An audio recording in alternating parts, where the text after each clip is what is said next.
这什么意思啊？什么意思还看不出来啊？啊？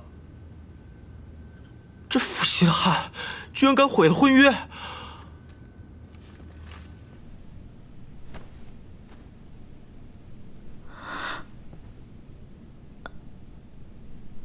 石大人，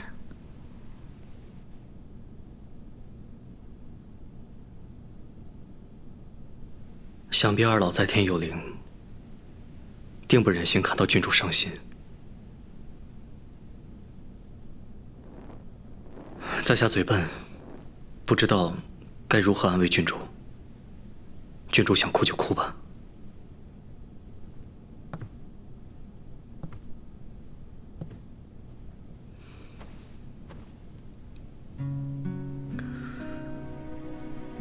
在这个世上，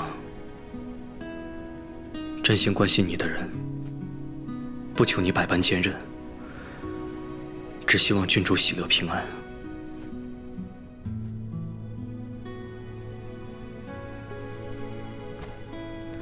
石某不善言辞，希望郡主谅解。你说的对，班花本就不为谁而活，这世上还有很多值得我守护的东西。石大人，谢谢你。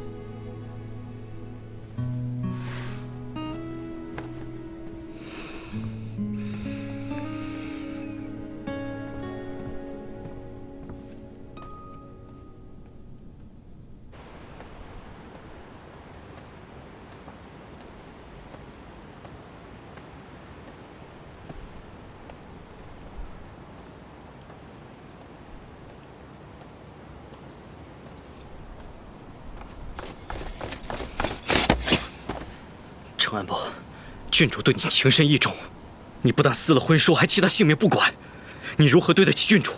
如何对得起班家人？石大人，荣某别无选择，从今往后，郡主就有劳你了。是你，飞仙给我解药是因为你。石大人对郡主一往情深，相信定能守护好郡主。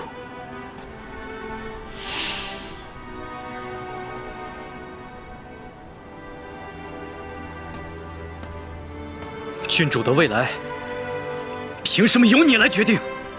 日后大业将有动荡，我只能如此。班家处境堪危，还望石大人多多费心。